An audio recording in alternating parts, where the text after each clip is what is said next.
Hey folks, it's Dr. J, your favorite doctor, your favorite non-medical doctor anyway. It's in the afternoon on Sunday, March 15th. I thought I would just record a short video to address some concerns that you might have and also possibly spread a message that hasn't quite resonated with everybody. Number one, issues relating to the course that you're in with me, which is either Physics 205, the lab, or cosmology. Um, let's just say physics should be the least of your concerns at this point, and very likely we're going to have a good plan in place by the end of spring break regarding how the courses are going to run online. It's probably going to be some combination of video lectures like this. I'll either be in front of a whiteboard or maybe I'll get one of those fancy clear glass things and I'll do like I've done the other YouTube videos. Um, so there'll be some asynchronous component like that that you can watch on your own time, but then we'll have sort of regularly scheduled office hour times that we'll use Zoom or some other software for. So no worries there. We will have that all figured out, and that includes the lab portion of 205. Um, that being said, I thought I should at least make a couple of comments about underpreparedness, overpreparedness, and the issues relating to the coronavirus. I know many of you are scientifically minded and read the news and stay informed, but presumably there's some fraction of you that are perhaps less informed, and certainly we all have family members or friends that are just not following the news or following the unreliable forms of news out there. So the first thing I want to say, and this goes for you, this goes for all of us, is that we can't rely on our intuition here regarding this coronavirus pandemic. Um, that is to say that in my lifetime, and I suppose also in your lifetime, we haven't experienced this kind of pandemic before.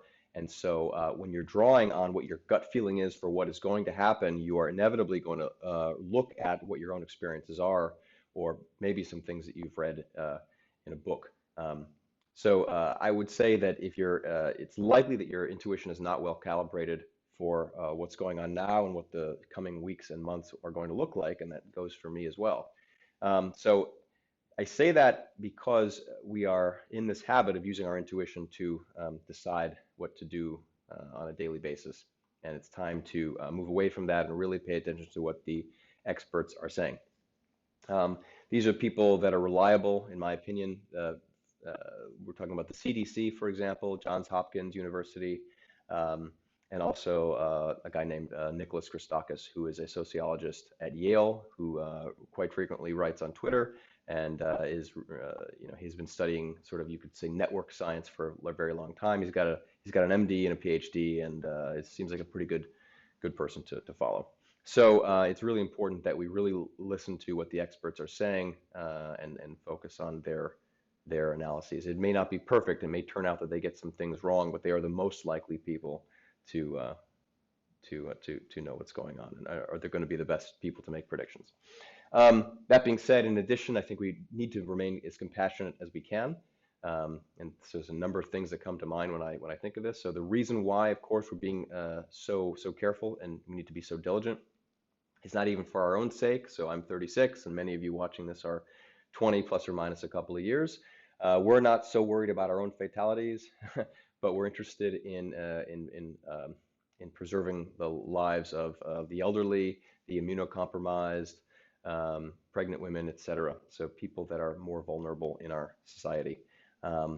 It is their concern that we need to have in mind. And when we socialize, when we go out to a bar or dance club, like apparently was happening last night in New York City and other cities all over the country, we are allowing ourselves to become vectors of transmission. And we may be vectors at this moment and not realize that, because apparently you can be asymptomatic for days for days and days while you're actually contagious. So it's of course extremely important that we remain diligent, not for ourselves, but for other people. And so being compassionate means keeping them in mind. And it also means keeping in mind the people that are inevitably going to lose their patience out in public, out in grocery stores, et cetera, in gas lines, et cetera. So keep your patience, keep your wits about you, and realize that some people are going to be scared, and we need to realize that they're not necessarily being malicious. Right. That being said, I would say really this may be the time to weaponize a bit of public shaming. We want to keep this limited, but it may be that when you see people that are behaving in risky ways, risky to all of us, that like they're coughing and not covering their mouths, or not washing their hands, or sticking their unclean fingers in their eyeballs, or in their T zone, the eyes, nose, and mouth, then it's time to perhaps point out that the risky behavior that people are engaging in. All right. That being said, I hope that you're staying safe, you're keeping your hands clean, and you're taking this seriously, but you're not freaking out about it. Okay, it's important that we remain calm throughout this. The analogy would be something like we're trying to go from point A to point B. We don't want to lollygag. We don't want to lollygag rather, and we don't want to sprint. We want to sort of walk with purpose. Um, all right, so stay tuned for more videos that will feature physics, that will feature my dog Burger, who is hiding somewhere here. There he is. And will feature some hopefully fun demos. Take care, and I'll talk to you soon. Who's a baby? Who wants to play all the time?